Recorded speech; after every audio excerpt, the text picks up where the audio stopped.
La Saint-Nicolas est une fête mettant en scène Nicolas de Myre, dit Saint Nicolas, récompensant les bons comportements des enfants et son compagnon à l'allure menaçante chargé de punir ceux qui n'ont pas été sages.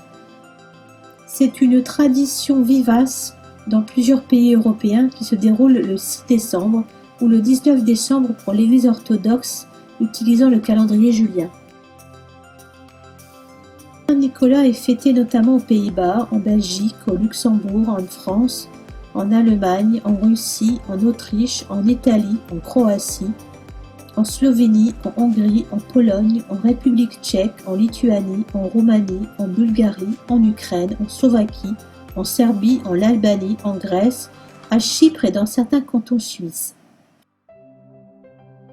Si les traditions diffèrent selon les régions, un trait commun à ces célébrations est la distribution de cadeaux ou friandises aux enfants.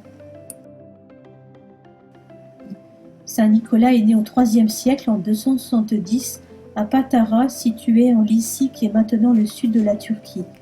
Du fait du miracle de la résurrection de 3 enfants, Saint Nicolas devint le protecteur des enfants. Il est à l'origine du personnage du Père Noël et il est le saint patron des Lorrains. Dans la nuit du 5 au 6 décembre, le saint passe dans les maisons pour apporter aux enfants sages les friandises. Fruits secs, pommes, gâteaux, bonbons, chocolat et du grand pain d'épices. Dans les Flandres françaises, le Hainaut français, le Boulonnais, l'Artois et la Belgique, Saint Nicolas défile dans les rues le 6 décembre avec les géants.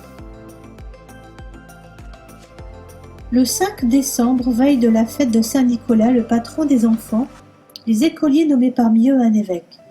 Toute la journée du 6 décembre, l'élu avait le titre et les immunités d'évêque des enfants. En cette qualité, il ordonnait tout ce qui concernait la fête générale des enfants de la ville. Afin d'y contribuer à sa manière, l'échevinal lui faisait délivrer 2 cannes, soit 6 litres de vin. Saint Nicolas est aujourd'hui le patron de nombreuses corporations ou groupes, tels que les enfants, les prisonniers, les avocats, les kinésithérapeutes, les ergothérapeutes ou encore les célibataires. Nicolas est le saint patron de la région Lorraine et le patron des écoliers, des enfants, des bateliers et mariniers, des navigateurs d'une manière générale. L'histoire des 3 enfants sauvés dans le Saloir peut être interprétée comme une allégorie du marin sauvé du naufrage, le bac symbolisant le bateau, le sel et la mer. Tout au long des voies navigables de France, sont élevées des chapelles dédiées à Saint Nicolas.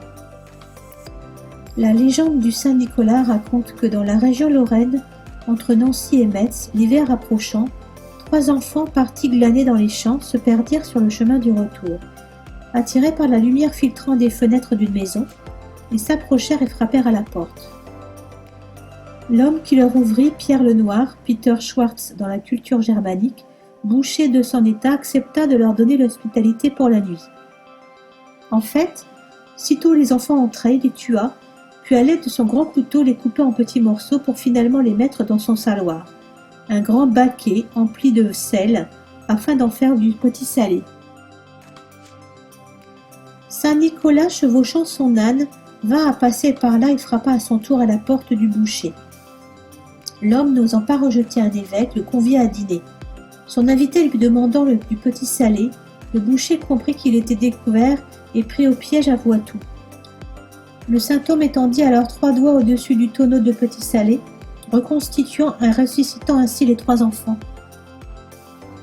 Saint Nicolas enchaîna le boucher à son âne et le garda auprès de lui pour le punir. Il devint le père Fouettard, être mauvais dont le rôle est de réprimander les enfants désobéissants et les cancres, fort de son caractère violent et irascible. Toujours vêtu de noir, caché sous une cagoule et une épaisse barbe noire, il incarne tout l'opposé de Saint Nicolas, en somme, qui arbore une belle barbe blanche, des vêtements colorés d'évêque, mauve, blanc, avec une crosse dorée à l'origine puis rouge et blanche, ce qui le rapproche du Père Noël actuel. Saint Nicolas devint Santa Claus et donne toujours l'image d'une personne bienveillante. La réponse aux questions que vous vous posez sur la tenue de l'évêque de Myre, Saint Nicolas est habillé comme un évêque avec son long manteau, sa crosse, la canne de Saint Nicolas, sa mitre, l'équivalent du chapeau de Saint Nicolas pour les enfants, et sa longue barbe blanche. Quelle est la différence entre le Père Noël et Saint Nicolas? Il faut dire que les représentations de ces deux personnages sont proches, mais d'où vient cette ressemblance? Le Père Noël est une créature mythique, alors que Saint Nicolas, lui, a réellement existé puisqu'il était évêque de Myre, ville marchande d'Asie mineure, Turquie actuelle, au IIIe et IVe siècle.